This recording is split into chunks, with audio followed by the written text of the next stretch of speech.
Um país pequeno na América Central, com pouco mais de 6 milhões de habitantes, tornou-se conhecido mundialmente por um estigma cruel, a violência desenfreada das gangues.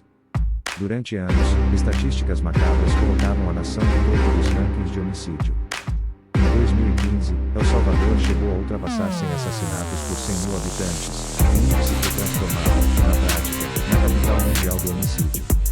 As ruas pertenciam a Mara Salvatrucha, a famosa MS-13, e ao Barrio 18, facções que ditavam regras em bairros inteiros, cobravam taxas de comerciantes, dominavam escolas, transportes e até a vida das famílias pobres. Era um cotidiano de pavor. Entrar em determinada rua podia significar cruzar uma fronteira invisível entre territórios de gangues inimigas.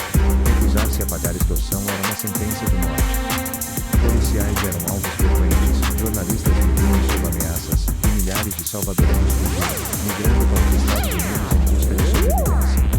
O Estado parecia ausente, incapaz de oferecer segurança. Essa realidade forjou o terreno para o surgimento de um líder que prometia algo radical: varrer a criminalidade. Esse líder é Nayib Armando Bukele Ortiz, que chegou ao poder em 2019 com um discurso direto, disruptivo e ousado. Jovem, carismático, avesso aos partidos tradicionais, Bukele apresentou-se como a solução definitiva para um problema que parecia insolúvel. Em poucos anos, transformou El Salvador em um experimento radical de segurança pública que dividiu o mundo. De um lado, aplausos entusiasmados pela queda vertiginosa dos homicídios; de outro, críticas severas por violações de direitos humanos e pelo risco de erosão democrática. Mas, afinal, como Nayib Bukele conseguiu varrer a criminalidade em El Salvador? O cenário antes de Bukele para entender sua ascensão, é preciso voltar ao passado. El Salvador é marcado por uma história de violência estrutural. Entre 1979 e 1992, viveu uma sangrenta guerra civil entre guerrilheiros de esquerda e forças do Estado apoiadas pelos Estados Unidos.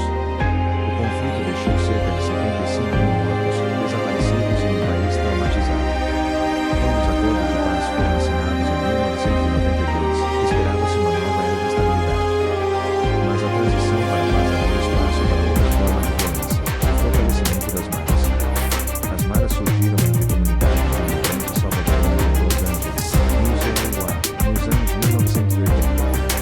Jovens pobres, filhos de famílias exiladas pela guerra, criaram gangues como forma de mitigar a pobreza em bairros pobres. Deportados em massa nos anos 1990, esses jovens levaram as gangues de volta a El Salvador. Lá encontraram terreno fértil, pobreza, ausência de oportunidades, instituições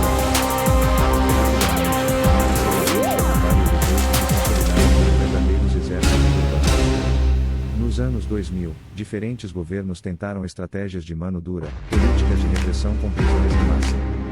Mas os resultados foram pífios. As prisões superlotaram, e as gangues passaram a se organizar de dentro dos presídios. Com celulares, líderes coordenavam extorsões, assassinatos e a rotina do crime. O Estado parecia refém. A chegada de Bukele Nayib Bukele nasceu em 1981, filho de uma família de empresários palestinos. Seu pai, Armando Bukele, era um conhecido líder comunitário e dono de negócios. Jovem, Nayib trabalhou no setor de publicidade e comunicação, adquirindo habilidades que marcariam sua carreira política. Moderno, adepto das redes sociais, sempre soube manipular imagens, slogans e marketing. Entrou na política como prefeito de Nova Cuscatlán em 2012, pelo FMLN, partido de esquerda. Depois, tornou-se prefeito de San Salvador em 2015, onde ganhou notoriedade por projetos urbanos e seu estilo diferenciado: jeans, boné virado para trás, discursos informais. Em 2017, rompeu com o FMLN e criou seu próprio movimento, a Nueva Ideas. Em 2019, foi eleito presidente com 53% dos votos, derrotando os dois partidos tradicionais que dominavam a política desde os acordos de paz. Bukele assumiu como bem impossível: acabar com a violência das maras. Seu plano de controle territorial foi lançado imediatamente. Envolvia 3 pilares: maior presença de forças de segurança em territórios dominados, investimento em tecnologia de vigilância e programas sociais de prevenção. Mas o verdadeiro salto viria em 2022, quando uma onda de assassinatos deixou mais de 80 mortos em Mônaco no Chile. O regime de exceção. Em março de 2022, Bukele decretou um estado de exceção, aprovado pela Assembleia Legislativa controlada por seus aliados. Esse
próprio governo mostravam prisioneiros tatuados, de cabeça raspada, algemados e em fila, vigiados por soldados armados. Essas cenas circularam como propaganda, reforçando a imagem de força e controle. Os números da segurança de acordo com dados oficiais, os resultados são inegáveis. Em 2015, a taxa de homicídios em El Salvador era de 103 por 100 mil habitantes. Em 2019, quando Bukele assumiu, já havia caído para 38. Em 2021, estava em torno de 18.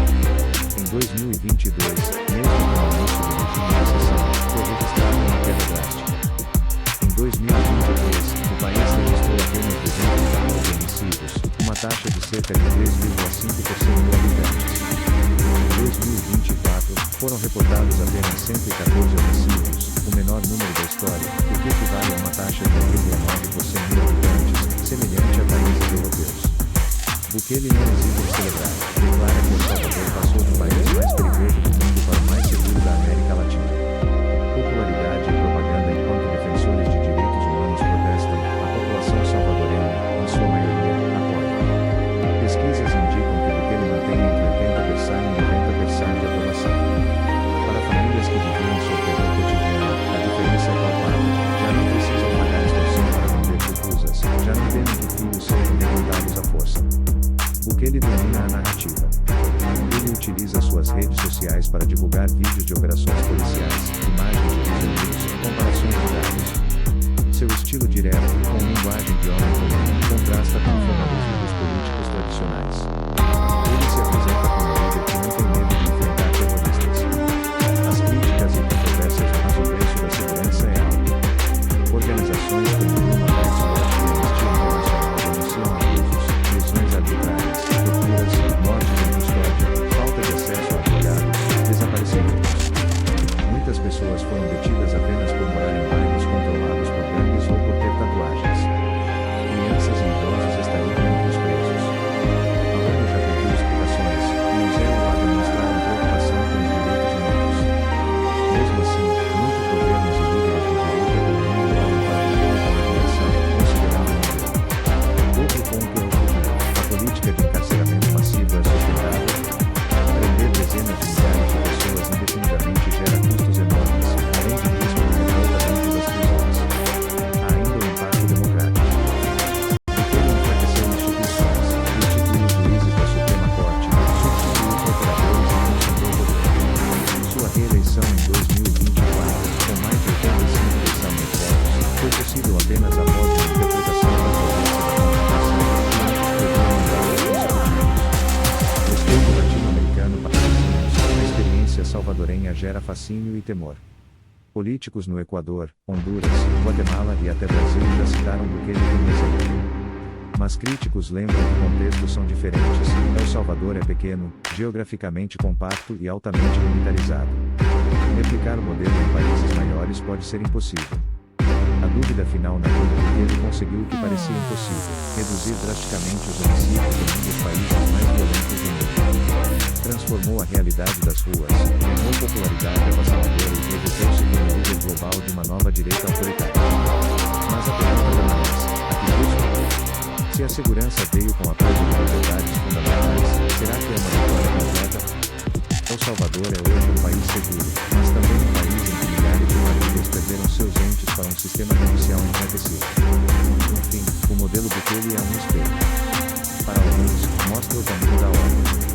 Para outros, reflete o risco de que, em nome da segurança, abramos mão da democracia.